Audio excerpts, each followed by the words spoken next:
Hello, podcast friends on the YouTube. I'm just going to jump us right in today. We're going to save the chit chat for the podcast because it's just kind of what I'm feeling today. So thank you for being here. I hope you're doing amazing.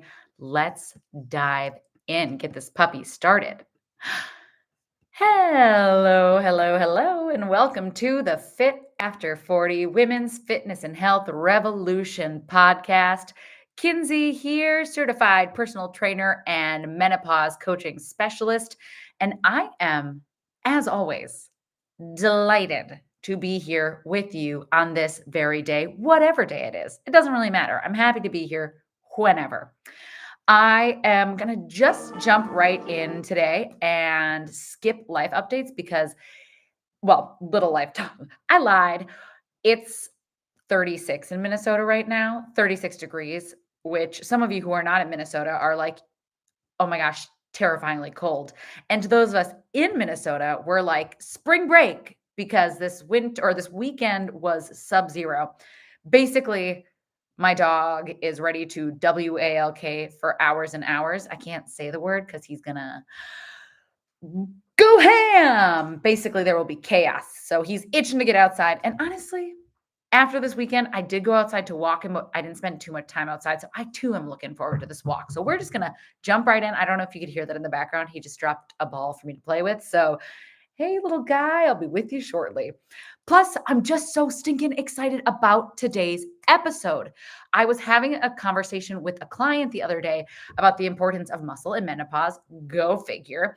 And I told her that she should, if she was interested in like deep diving more, to check out a podcast episode here. And then she asked me if I had a specific episode in mind that I recommended. And I realized that strangely, we don't have a singular episode dedicated to muscle and menopause. We talk about it a lot in relationship to many other topics, but it's never received its time in the spotlight as its own solo ep. So this week, we're changing all that. Let's talk about why we must have muscle on our frame as we travel through perimenopause and beyond if we are looking for a smoother transition and an extended health span. If you are like so many of the women I work with in Fit After 40, and just in all the years in the past, there's probably a pretty decent chance if you're in that, like honestly, starting at like 35, 40s, 50s, up until that 60, experienced one or more menopausal symptoms. You probably have questioned even, am I in menopause? Or is this just menopause? Or is this who I am now, right? Is this the forever me? You might have asked yourself, what's happened to my sleep, my body, my brain, my energy, my mood, etc. It feels like I just woke up one day and it was totally unrecognizable to who I was the day before. It just changed overnight. You might be asking, why do I feel tired all the time? Why does my body always hurt? What is happening, right? Women can spend upwards of 20 years in the menopausal transition. Not everyone, but say what? Yeah, yepers. For some people, perimenopause can start in mid-30s and they can experience 10 years in their perimenopausal transition. They hit that day of menopause and then they spend 10 years transitioning on the other side. That's on the longer end, but it's not unheard of. Again, everybody's body is totally different in the menopausal transition because on the other hand, there are a handful of women who report never having experienced any symptoms that they can report back to menopause. So it's going to be incredibly individualized. But as always, it's good to know about because a lot of things we don't expect can pop up in menopause. A lot of things that are just happening and changing our bodies can actually be tied back to menopause. But whether you are a woman who is riddled with uncontrollable hot flushes, mood swings, libido drops, aches and pains that are just popping up what feel like all over the place, or you're just moseying along your day-to-day business as usual, and maybe your period stopped a year ago and suddenly you're in menopause, it doesn't necessarily matter what your transition looks like. Every single body benefits from putting muscle on our frame as we age, especially in menopause. But this goes for men too. Having muscle on our frame is bulletproofing that health span. Muscle is our body's largest organ. It is responsible for helping keep us strong, reactive, and independent as we age, as well as bolstering our immune system, helping promote bone health and support a healthy metabolism, and it helps to regulate blood sugar, even in diabetic patients. So today, my goal is to convince you of the 6 irrefutable reasons that we have to prioritize muscle in perimenopause and beyond if we want a smoother transition and extend our health span. So let's dive in. I just recently finished Dr. Mary Claire Haver's book, The New Menopause. Great book. The final section of the book is 110 pages long, and it covers a vast array of symptoms that occur in menopause, what fluctuations in hormones lead to said symptoms, and solutions to help alleviate and support your body through each of those individual symptoms. I saw 2 reoccurring themes time and again in this symptom portion. First, a large majority of these symptoms were directly related or believed to have a correlation with the drop in estrogen. I say believed to because there's still a lot of study that needs to be done in certain symptoms. Some have been studied better, but they are related to drops in estrogen as we travel through perimenopause. The second big reoccurring theme, off the top of my head, I actually can't think of a single symptom where she mentioned that moving our body and getting muscle on our frame did not benefit us. So why? To quote another menopause and body hero, Dr. Gabby Lyon, author of Forever Strong, a banger of a book. She also created muscle-centric medicine. She refers to it as thus: muscle is our body armor, and that it is. In the case of perimenopause, this is even more true. Estrogen, our sex hormone, in a balanced HPO axis in our reproductive years, plays a major role in almost every aspect of our physiology. While it is indeed a sex organ, there are estrogen receptors everywhere in our body. Everywhere. So as we start to lose estrogen and it becomes more imbalanced as we stop ovulating and we become more estrogen dominant, because when we stop ovulating, we don't produce progesterone, a variety of symptoms, over 100, can start showing up all over our body as a result. This is perimenopause. Clarification: when I say estrogen dominant, in this case, it doesn't mean that we're making excess estrogen. It just means that, like I said, when we stop ovulating, our body doesn't produce progesterone. So the estrogen is left unchecked and our hormonal balance is just flown out of whack. So today, I want to really zone in specifically on how muscle can sweep in to save the day in relationship to picking up the slack that disappearing estrogen leaves behind in the wake of perimenopause. So how do we use muscle to therapeutically help with the loss of estrogen? So number one, when it comes to muscle themselves, the muscle body, etc., estrogen is responsible in assisting the quality of our muscle. So strength and power, but even in the mass and size of muscle itself. It also helps to maintain lubrication and elasticity in our tendons, ligaments, and joints. More on this in a moment. Our peak muscle mass as humans without preservation, so therapeutic techniques like resistance training and protein, is roughly at age 30. So our muscles peak at age 30. After 30, we start to see a loss in muscle mass if we are not working to build and maintain it. As women, that loss can greatly accelerate in our perimenopausal phase to the tune of 8 to 15% loss of our skeletal muscle mass in perimenopause alone. 8 to 15% of our muscle mass in perimenopause alone. That's a huge amount. And hopefully by the end of this, you'll realize after we talk about the other 5 reasons why it's going to be so important to protect that loss. But this doesn't just affect my friends with ovaries, right? Muscle loss happens to everybody as we age. So all adults start to see roughly a 1 to 2% decrease in muscle mass every single year up until our 70s, when we start to see an even more dramatic drop-off rate. This is one of the major components that leads to frailty. One meta-analysis of nearly 10,000 postmenopausal women showed that the participants who are on hormone therapy had a slightly greater strength than those not on hormone therapy. Such results pointed towards the hypothesis that estrogen is a key ovarian hormone that affects muscle strength in women. So hopefully by the end of this episode, you will be convinced to, at the very least, if not, start resistance training immediately, jumping on the wait list of Fit After 40. More on that in a minute. Start exploring a little bit more about how to put muscle on your frame. But getting those wheels turning on starting out, right? At least right now, though, all I want you to take away in this first point is that the very quality and quantity of our muscle is affected by our hormonal reprofiling in perimenopause. As estrogen declines, so too does the quality of our muscle. One last important thing to note here before we move on is oftentimes we're misled into thinking that our metabolism decreases as we age. We've talked about this before, but it's important to note here as we talk about muscle. The truth is, there's no significant deceleration in our metabolism until our late 60s generally. The reason that most adults start to experience changes in their body composition is mistaken as a slow metabolism, but in truth, it's tied to our age-related loss of muscle. Again, we'll talk more about this in a second, but as that reminder, muscle is our most calorically dense tissue. When we lose muscle, our basal metabolic rate, also referred to as BMR, drops. So we start to burn less and less calories at rest. We also, as adults, have a tendency to become more and more sedentary, leading to even less expenditure throughout the day, energy expenditure rather. So it isn't that our metabolism is slowing because we're getting older. We've just not been taught the importance of prioritizing muscle outside of like talking about it as unrealistic and unhealthy, like aesthetic goals, right?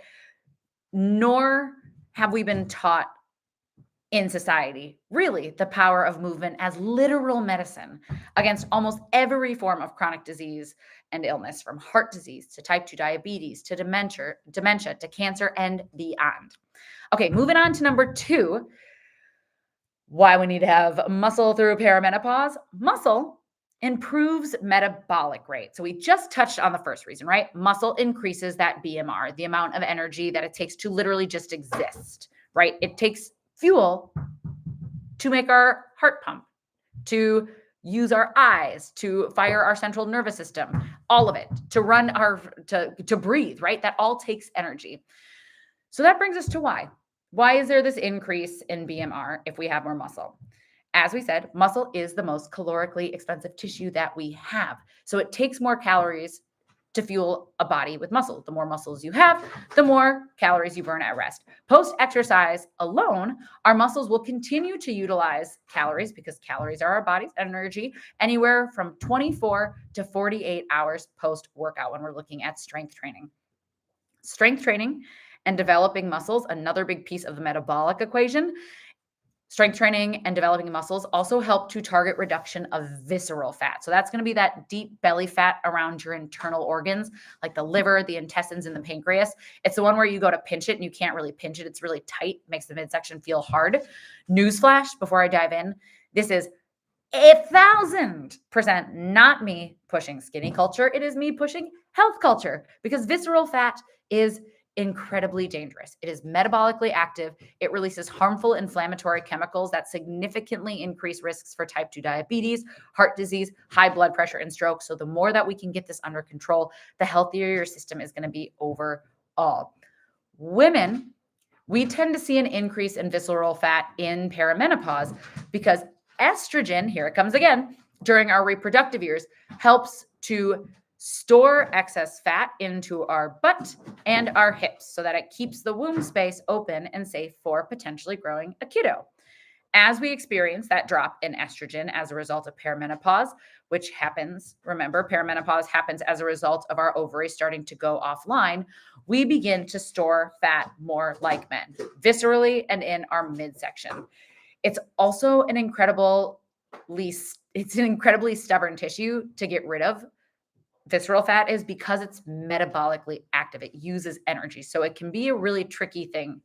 Unfortunately, you can't just do a million crunches and then spot reduce, right? We have to approach it through muscle gain, high protein, quality fiber nutrition, and possibly some people might find that they benefit from intervention with menopause hormone therapy and even a GLP-1 if you're doing all the quote unquote right things. but you're experiencing weight loss resistance. So that's a whole other conversation. The good news is starting with building muscle is a wonderful place to start and is going to be hugely beneficial and is a non-negotiable no matter what, right? Because even if we're losing weight without exercise, we've talked about this a ton.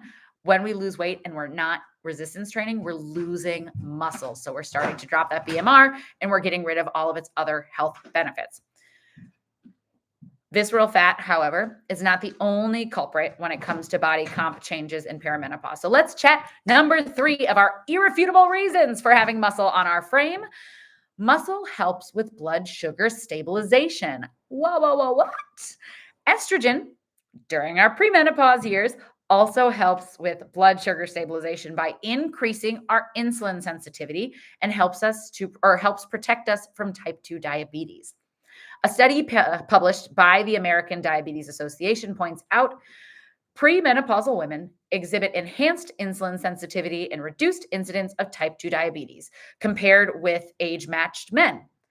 But this advantage disappears after menopause, which disrupts glucose homeostasis, in part owing in reduction to the circulating estradiol, aka the form of estrogen that's related to our ovaries. Another paper titled Increasing Muscle Mass to Improve Metabolism offers that skeletal muscle is a crucial tissue for maintaining blood glucose control and energy balance. And it's a predictor of development of type 2 diabetes, and maintenance of adequate muscle glucose disposal in muscle may actually help to prevent diabetes. So the more sugar we can move out of the blood into the muscle can help prevent diabetes, and actually has been shown to help be a therapeutic agent when we are struggling with diabetes. The American Diabetes Association also states that when your muscles contract during activity, exercise, your muscle cells are able to uptake glucose to use for energy, whether or not insulin is available. This brings 2 exciting facts to light to me. 1, your muscle is able to pull glucose out of your bloodstream without insulin. So even if as part of peri or postmenopause, you've developed insulin resistance and your blood sugar is behaving closer to that of a diabetic, we're becoming more insulin resistant, right? We're not able to clear and stabilize blood sugar. Muscle can clear excess blood sugar despite that insulin resistance, helping to balance the levels of blood sugar. The second big piece, and very exciting piece, our muscles act as storage units for glucose, like little, little storage units for glucose. I was going to draw a mental picture, but you know what I'm talking about. Unlike sugar storage in the liver, which also stores glucose, the glucose, once it's been moved into your muscles, is stuck there, and it can't be re-entered into the bloodstream to wreak more metabolic havoc. So once it's in the muscle, it can't come back out, versus when it's in the liver, it can be recirculated through your blood. So it gets trapped in the muscle and used later. Pretty amazing. It's just like a lovely little Hoover vacuum. Okay, number 4, muscle assists with bone health. The importance of bone health is its whole other conversation on its own. But for the purposes today, let's talk about bone's relationship to muscle and bone's relationship to estrogen. Bone and muscle are partners in crime and deeply connected. Literally. With the loss of estrogen, we can see a significant decrease in our bone mass, especially if we're genetically predisposed to have osteoporosis. Little bit of a tangent. This is one of the many reasons, period, but especially going into perimenopause, that it's super duper important to know our family's medical history if that is available to us. Obviously, we don't have all have access to it, but if it is, lock it in. This is going to be hugely determinant of a lot of factors. Currently, for example, the strongest indication of when we'll hit menopause and what our symptoms could look like are based on genetics. What? Okay, back to bones. Like muscle, we start to lose bones as we age. So everybody is going to experience bone loss, but the loss of bone is more significant in women. 80% of people with osteoporosis are women. This is another reason in itself why it is so important to weight lift. Lifting load challenges adaptation within our bones and can lead to bone sparing and even growth. So the good news is not all is lost. We can rebuild bone, and that is outstanding news. I love good news. So estrogen drops, we lose bone. How does muscle help? Great question. When muscles contract, they pull on the tendon, which then pulls on the bone, creating tension and stress that stimulates bone building cells and encourages bone growth. Wham, bam, thank you, ma'am. And another important factor, the quality of muscle is directly correlated to our quality of bone. So, when we build in practices to build and support muscle, so too do we build in practices that support bone. Huzzah! We love to hear it. Number 5, muscle improves immune function and lowers risk of chronic disease. This one is huge and maybe one of the most mind boggling. One of estrogen's many superpowers in our reproductive years is its anti-inflammatory properties. With the drop of estrogen in perimenopause, we start to see systematic or a rise in systematic inflammation, which means we are less able to fight off illnesses, along with a slew of other things that happen when inflammation overtakes our body.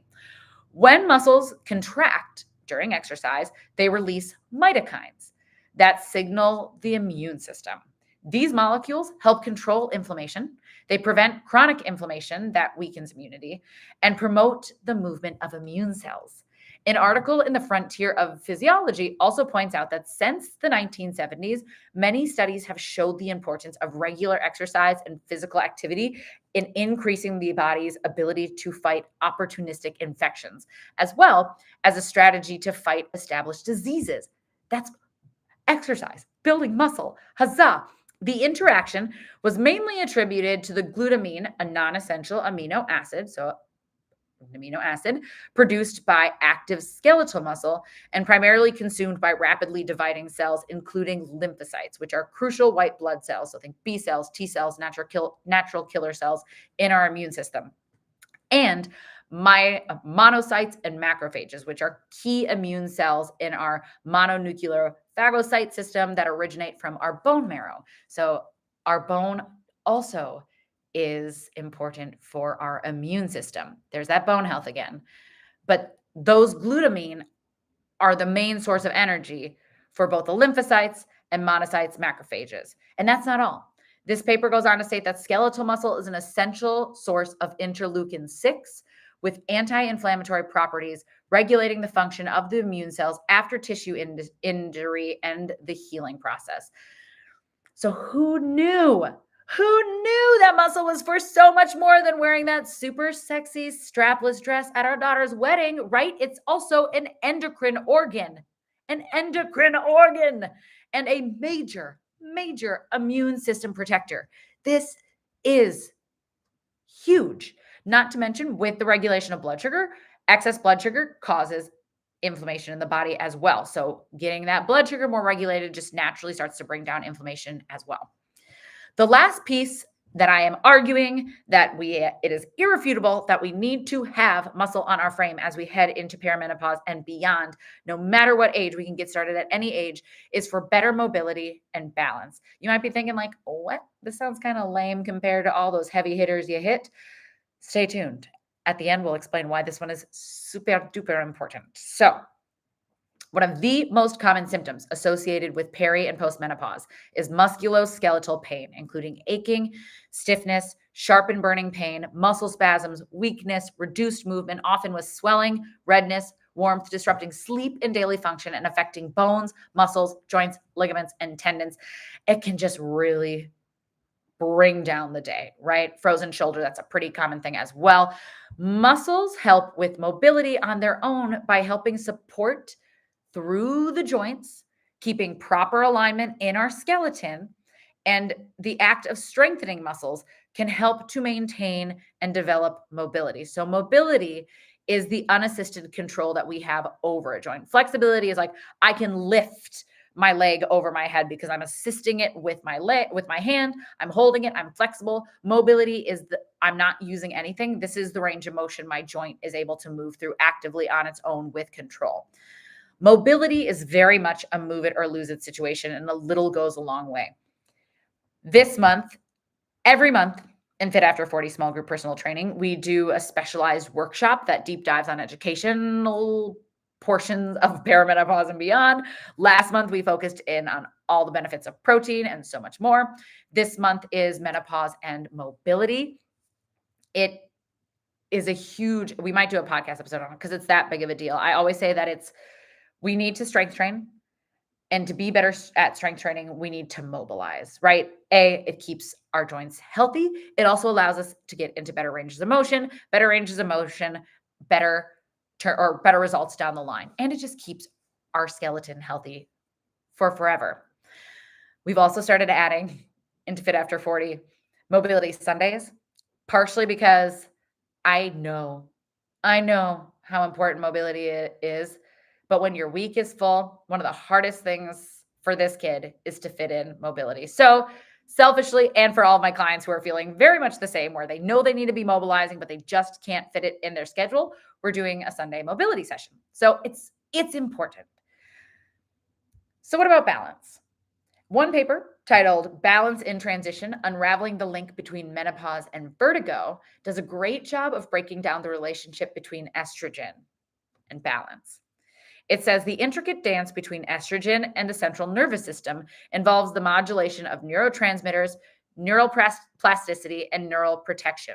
As estrogen levels decline, these processes may be disrupted, potentially impacting the delicate equilibrium of the vestibular system, so our balancing system. The vestibular system, comprising the inner ear and associated neural pathways, brain pathways, plays a crucial role in maintaining balance and spatial orientation. Estrogen receptors within the vestibular system, that's right, we even have estrogen receptors in our ear. I told you they were everywhere. Suggests a direct hormonal influence on the balance system's function. Reduced estrogen levels during menopause may lead to changes in the vestibular sensitivity and response, aka balance, potentially contributing to the onset of vertigo. So this could contribute to vertigo. So even just like basic balance, we can see how that would start to come offline. When we're thinking of muscle and its relationship to balance, strong, well-developed muscles in your legs, hips, and core provide power to maintain an upright posture and resist forces that would normally topple us over. We talk about it all the time here, but the majority of exercise is actually training our nervous system. That's why in Fit After 40 small group personal training, everybody starts on month 1 focusing on balance stabilization. We just don't just throw you under a barbell. We make sure you can balance on one leg and balance on one leg correctly. I've yet in my 12 years of coaching to see a body walk into a session without a couple of movement imbalances. Again, we talk about this all the time. Getting started the right way is what guarantees staying in the game and not injuring out. Also, not burning out. If you are interested in Fit After 40, if you're like, you know what, I'm done just sort of guessing at how to get started, check out the show notes. I just opened up the wait list for our January cohorts. If you're in the Twin Cities, definitely check it out. We also will maybe be taking 1 or 2 people into the online. So if you are interested in that, join the wait list and we will chat about it. Anywho, training our nervous system means that we are establishing a connection between our brain and our muscles. So when we start to wobble, muscles contract quickly and correctly to shift our weight and return us to equilibrium, preventing falls, versus rolling an ankle and breaking a hip because we stepped wrong off a curb, right? That happens all the time. I hear stories about how people injure their shoulder, injure their ankle, injure their knee, their hip because of something outside the gym, stepping off a curb, tripping over a dog toy, tripping over the edge of a rug, right? All these little lifestyle things. When we are doing this nervous system training, we're not just teaching our bodies how to move well under load. We're teaching them how to catch ourselves and not get injured in day-to-day life. And let's just take a beat right here. And this is why I said this is so important, to remind ourselves why the heck it is so important to work and prioritize on fall prevention. The stats around people over the age of 65 falling are pretty harrowing. So falls are the leading cause of injury for folks 65 plus, looking at like 1 in 4 adults. These are stats from the CDC. Falls are also the leading cause of injury-related death. In 2021 alone, falls caused 38,000 deaths. So that's an average of over 100 deaths a day due to falling. On top of that, 20 to 30% of people 70 and older who fall and break a hip will die within the year. I always say that exercise is preventative healthcare. And when it comes to preventing falls and building strong enough bones to withstand inevitable falls without shattering your bones, you are truly investing and saving money in the long run. In 2020, non-fatal adults totaled about in 2020, non-fatal older adult falls totaled about $80 billion in healthcare costs. That was 2020, 80 billion. Can you imagine what that's like in 2025 with inflation? That is a lot of money spent on something that we can be preventing by building up that bone density. Falling once also doubles the risk of falling again. So it just ends up snowballing. If we can get ahead of this with balance training, training that nervous system, building muscle, building bone, building power so that we can dynamically catch ourselves, we are setting ourselves up for so much, not just success, but quality of life. And we can start putting money instead towards fall bills, towards traveling, or smaller bills because we didn't shatter a hip, we just sprained an ankle, right?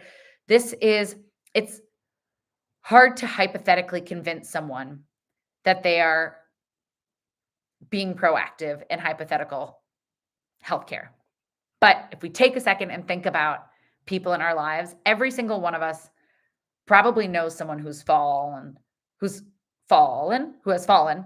and either injured themselves a little bit or maybe even worse, right? I know I have a couple of family members who have ended up in hospice from falls. So it is worth doing the work now so that that life on the other side can be vibrant, full, and you're the one calling the shots. All righty, my friends, there you have it. My 6 irrefutable reasons we have to prioritize building muscle in perimenopause and beyond if we want that smoother transition and extended health span. The coolest part, this was just the benefits of building muscle. So just the benefits directly correlated to muscle. And muscle is the benefit of resistance training. Resistance training on its own comes with even more benefits. Think mood enhancement, cognitive health, heart health, and more. The even cooler news, and I know it gets even cooler, is that if we can start to set ourselves up for these benefits with as little as 2 days of lifting each week. The trick is that we have to do it in a systematic, progressive way that allows us to build and maintain muscle to actually reap the benefits of that training. And this is easier said than done. I've done it wrong in the past. I have all of my clients who have come to me being like, I'm banging my heads and I don't know where to get started, or I've been doing the same thing and I don't see results. Like I said, there's a lot of noise out there today. It can be very confusing on what the information is. Because the truth is, if you're like so many of the women I've worked with in the past decade, you know theoretically what you should be doing. We know we should be lifting weight. We know we probably should be prioritizing protein at this point, fiber, hydrating, sleeping.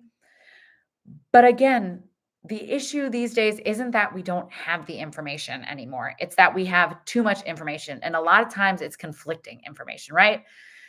It only counts if you lift super heavy versus we need to be really careful lifting weights as we age. Or protein for meat is the only way to build muscle versus meat gives you cancer. Or we can't lift any weight if we're injured versus the only way to combat chronic pain is to lift heavier weight. So I get it. I've been in the industry, like I said, over a decade, and there's so much noise that it leaves my head spinning sometimes. That is exactly why I created Fit After 40 small group personal training. Not only as we get older does the margin of error to injury get smaller, we also just don't have time like we did in our 20s to throw things at a wall and hope it sticks, right? I want to take the guesswork out of it for you. I want to get you started the right way, and I want to teach you how to move so you're moving safely. Stop wasting your time your precious, precious time trying to shift through the fact versus fad. Stop throwing money away on another crash diet or 30-day workout program that just falls off the rails because it's too hard to sustain, and get started the right way once and for all. Not just with systematically programmed workouts, but with workouts that are executed specifically with your body in mind. Fit After 40 small group personal training is not a one size fits all group fitness class. It is a personal training session with 3 to 4 friends. Everybody's workout in sessions are custom tailored to their body, to their experience, and to their goals. As one of my amazing clients put it today, it helps crush my health and aging goals without crushing me. And I love that. I live for that. That's music to my ears. I want you to crush your goals, but I don't want you to be crushed by your workout. We're coming out on top, baby. Like I said, waitlist is open for January enrollment, so definitely check it out in the show notes, especially if you're in the Twin Cities. It is a commitment-free waitlist, so even if you're like, I don't really know, but I guess I want to stay informed, you get first access to the spots. You save big old discount on the first session, or excuse me, you get a bonus sign up discount. And even if you decide it's not for you right now, you get a ton of free high quality menopause and muscle info sent directly into your inbox in the meantime. So there's nothing to lose. All right, my friends, what a delight it was to sit here with you today and actually dive in to muscle and menopause. I sure hope this got you thinking. At best, I hope it got you convinced that you got to start strength training the right way. If you have any follow-up questions, shoot me an email, kinsey@fitafter40.info, or find me on Instagram, kinsey.does.the.fitness. And if you have any ideas that you have for the podcast or any other fitness and nutrition, etc., wellness questions, please, please, please hit me up. I love hearing what you're thinking about. Because again, if you have the question, you better believe somebody else also has that question. So you're doing everyone a favor. Thank you, as always, for taking the time to listen. If there is a person in your life who you think could benefit from this, or a friend who you've been talking about, should we strength train? Should we not? Send it to your potential workout buddy. Get them excited. Like, share. If you loved it, 5-star review, maybe even a little review below. If you don't love it, let me know in that email, and I'll give you some other podcasts to listen to. You are the best. I will see you next time. And in the meantime, take care of those amazing bodies and brains. You are so stinking worth it. Aroo! All right. My amazing YouTube. I'm going to go WALK this pooch. Thank you for being here with me. It is always a delight to see you on the internet.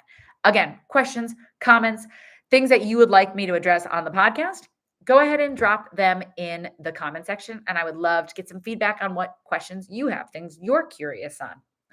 All right. Have a wonderful day. Thanks again. Later.